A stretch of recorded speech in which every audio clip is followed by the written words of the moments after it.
Boa noite, pessoal, tudo bom? Vamos para a questão, certo?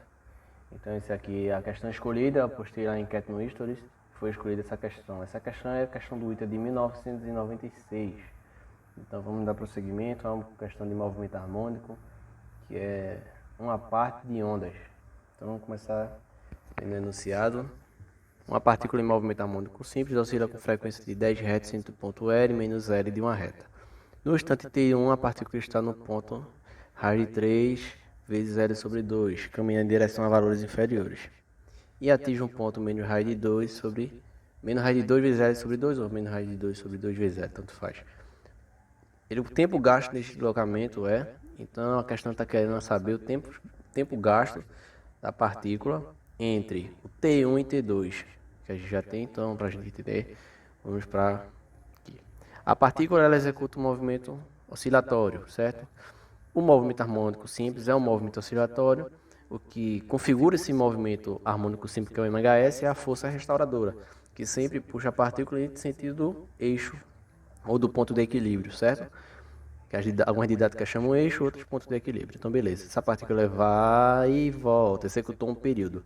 Normalmente, quando a gente resolve essa questão, que no caso nos dá a frequência, a gente resolve equiparando ao movimento circular.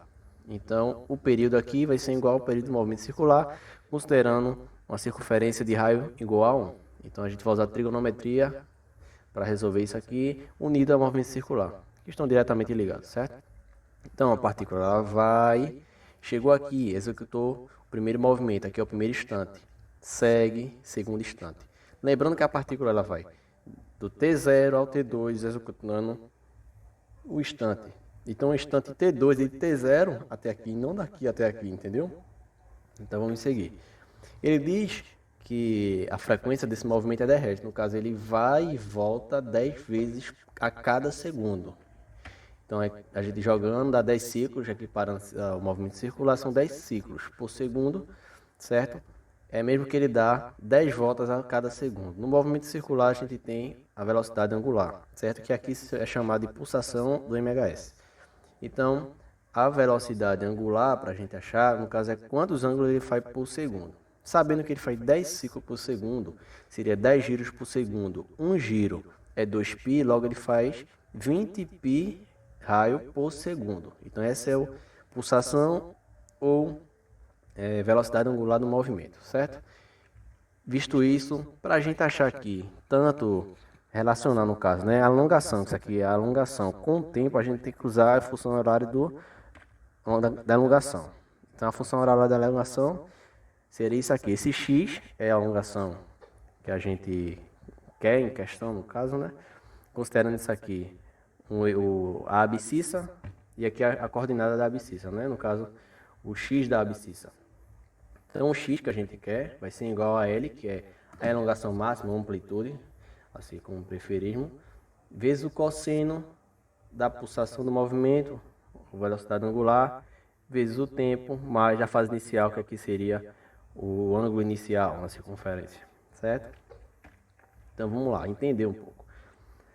Ele chega do instante zero aqui, eu vou considerar T0 e aqui é o T1. Então daqui para cá ele levou o tempo T1, certo? Daqui para cá ele levou o tempo T2. Ele não quer, a questão muitas pessoas vão confundir em pensar que vai daqui para aqui, ele levou, no caso daqui para aqui ele levou o tempo, a questão pede o tempo no caso, A questão que é do T1 ao T2, que seria isso aqui. Esse tempo aqui, ó, não esse aqui. Então, a gente vai entender que é T2 menos T1. Mas para a gente entender bem direitinho, vocês concordam comigo que T mais T1 vai ser igual a T2? Que nem mostra aqui. T2 vai ser T1 mais T, certo? Logo, nós vamos simplificar, subtrair T1 nos dois lados.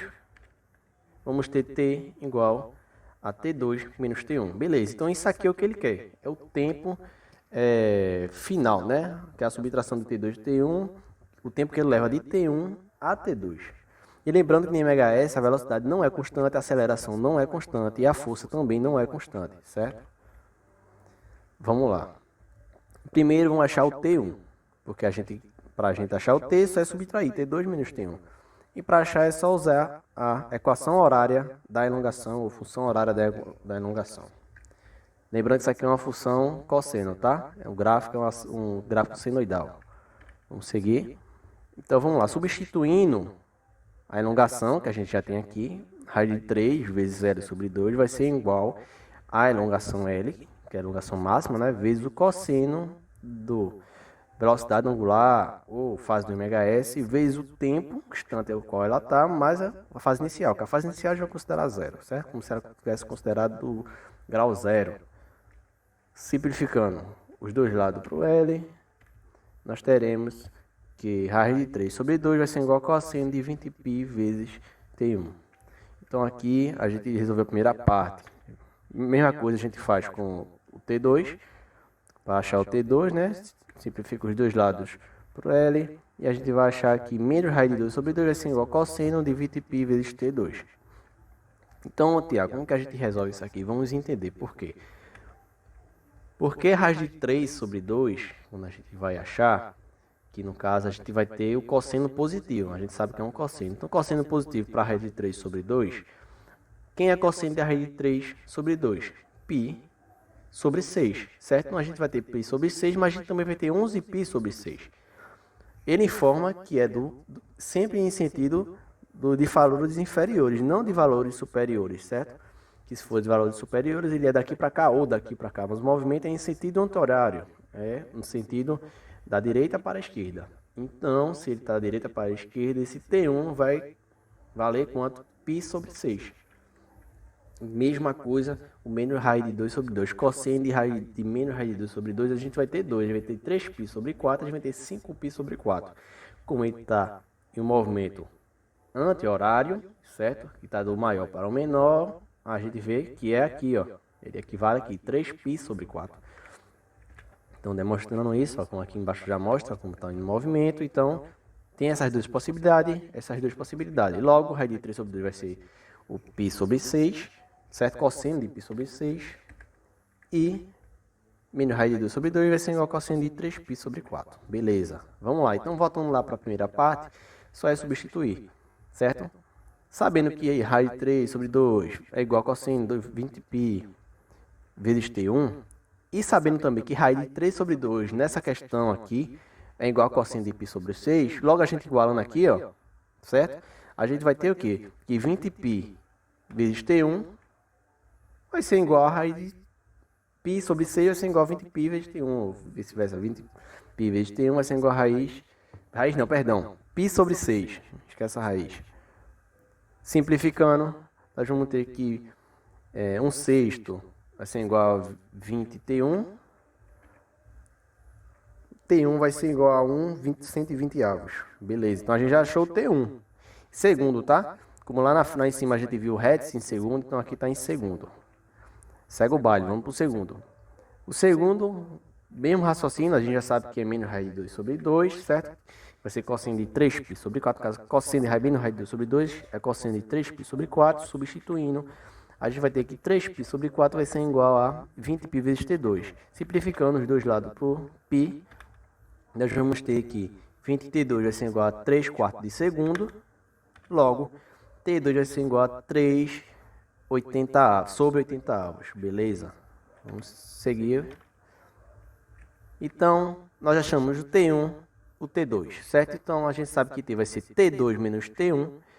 T vai ser igual, aqui, a gente fazendo aqui a regrinha de divisão, pelos dois lados, simplifica, faz toda aquela questão. Aqui a gente, o múltiplo comum aqui vai ser 240, tem que ser maior, então 240 dividido por 80 vai dar 3, 3 vezes 3, 9, 240 dividido por 120 vai ser 2, 2 vezes 1, 2, 9 menos 2, 7, 7 sobre 240, e aí a gente vai ter que o tempo vai ser aproximadamente 0,029 segundos. Espero que vocês tenham entendido, espero que vocês tenham gostado do vídeo. Deixa aí, curte aí, deixa no comentário o que você achou, certo? Temos essa questão aqui. Se você quer que a gente resolva essa questão envolve MHS e velocidade relativa, certo? Lá de cinemática. Se você quiser aí que a gente resolva, deixa nos comentários aí. Valeu!